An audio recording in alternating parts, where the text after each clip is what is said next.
Good morning. I'm rereading Julie Brown's book, Perversion of Justice, about the Epstein case because it's in the news this week with Trump's administration pretending to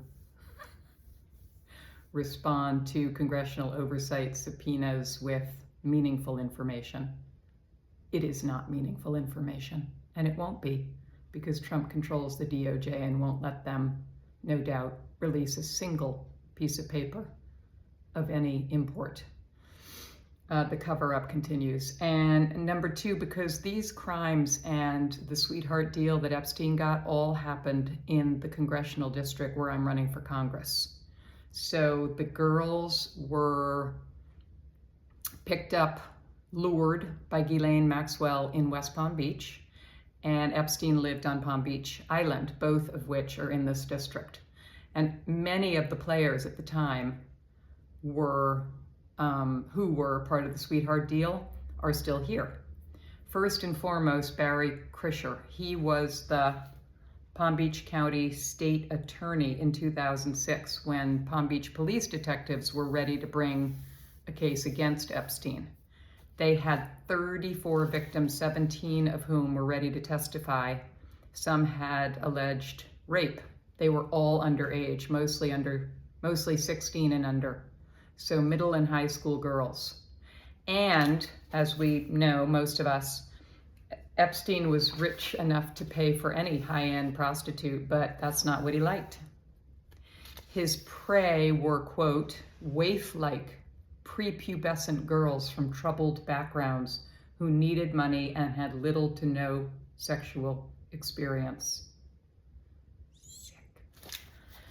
So when the time came to file an indictment against Epstein, and the lead detective, Joe Recarey, who so sadly is dead and is a hero in this story, was ready, Krischer all but sank it, did sink it. How did he do that? He opted to convene a grand jury, which you don't need to indict a person in Florida. It's not like New York where you have to get a grand jury before you can indict. Here, grand juries are usually used for death penalty cases, major, big capital crimes. And Krischer and his fellow prosecutor, Lana Belalavec, convened the grand jury 2 days before it happened. Detective Recarey thinks on purpose so that most of the witnesses were unavailable, like a key witness was in college and had an exam the next day and couldn't come. They only had 2 victims testify, and prosecutor Belalavec pulled out their MySpace pages and attacked their credibility and called them prostitutes. And guess what? The indictment failed.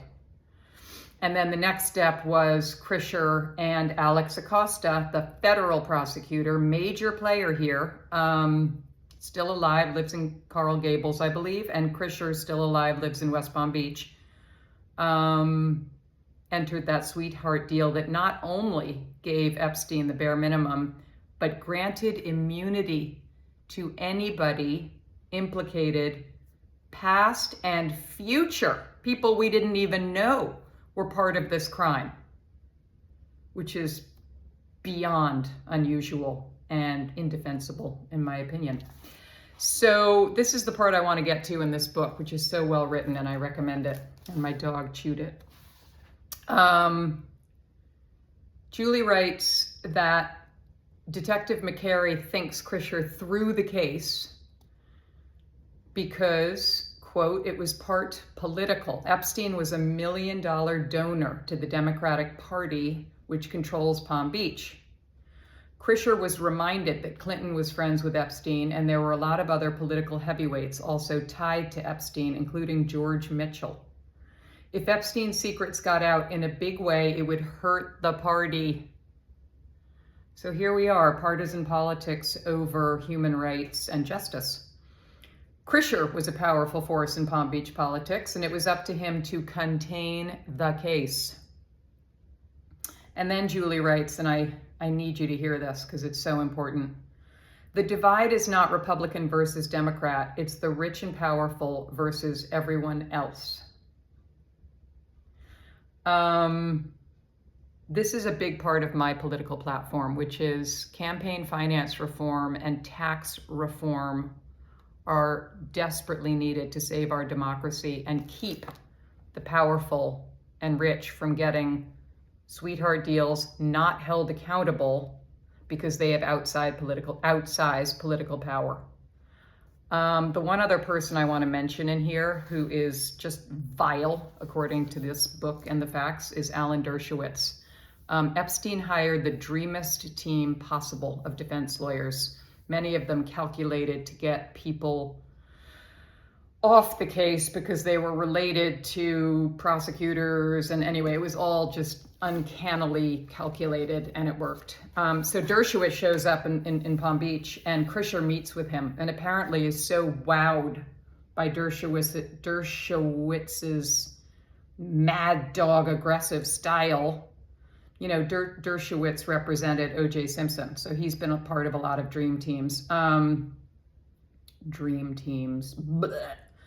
And Dershowitz went all out attacking the victims by hiring private investigators who scrutinized the girls, their families, teachers, ex-boyfriends, coaches, and of course their MySpace pages, which revealed typical teenage, innocent, relatively speaking, stuff, but effectively vilified them. And the whole focus went from getting Epstein to attacking the credibility of the girls and getting Epstein off, which is what they did. So if I win Congress seat, I'm going to hopefully join this oversight congressional committee and subpoena these people. Dershowitz probably can't talk because it's attorney-client privilege, but Alex Acosta, not currently on the witness list, and Barry Krischer.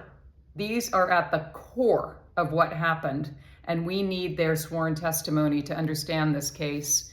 We're never going to make it better for the victims. Virginia Giuffre is dead. She committed suicide, like no longer a survivor, couldn't take it. I mean, it's awful. So anyway, thanks for bearing with me. I know it's ugly and dark, and yet it is this district where this shit went down, and it remains important in terms of accountability.